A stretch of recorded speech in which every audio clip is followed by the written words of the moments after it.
Meniscus injury can be severely debilitating and may lead to osteoarthritis and the need for knee arthroplasty. Today's treatment options are very limited, resulting in a high unmet need. Patients with a history of resection of the knee joint meniscus can get help with pain relief through the trampoline meniscus prosthesis developed by Atro Medical. Before the procedure starts, the flexion and extension of the knee joint is evaluated. The procedure starts with trimming the damaged meniscus.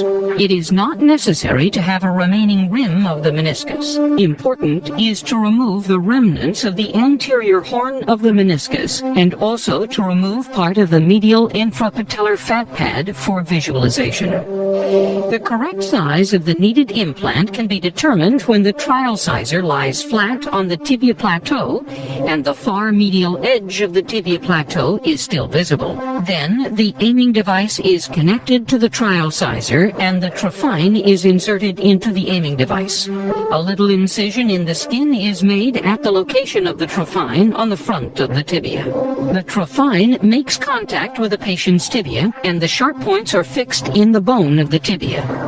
The sleeve is inserted into the trephine. A 3.2 millimeter Steinmann pin is drilled through the sleeve and the tibia until the tip emerges above the plateau at the anatomical position of the former posterior horn of the meniscus.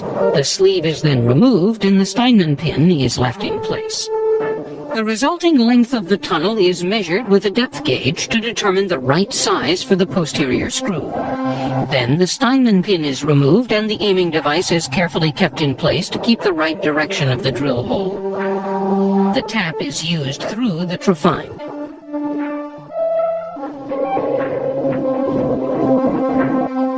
The screw with the right size is connected to the T-handle and inserted into the tibia until the neck of the screw is fully visible. After placing the first screw, the trephine and the aiming device are removed. With the ring of the trial sizer around the posterior screw head, the exact location of the anterior screw is determined by the trial sizer. At this stage, it is important to confirm the right location of the anterior drill hole.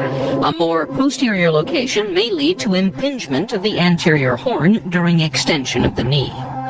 The Steinmann pin can be drilled through the anterior drill hole of the trial sizer.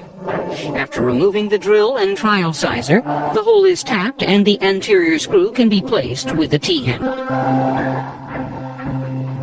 Now the implant is inserted with the implant inserter and locked into place with the implant manipulator.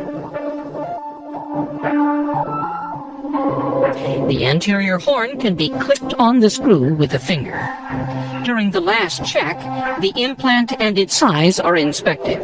It is important to confirm an unaffected range of motion after the procedure. The trampoline meniscus prosthesis can provide full functionality from the moment of implantation after a rehab period of 6 weeks, 50% load-bearing by the use of crutches. The trampoline meniscus prosthesis is a potential solution for medial compartment joint pain as a result of loss of meniscus function. Implantation of the trampoline meniscus prosthesis and fixation screws is indicated for investigational use only and exclusively within the scope of approved clinical investigations.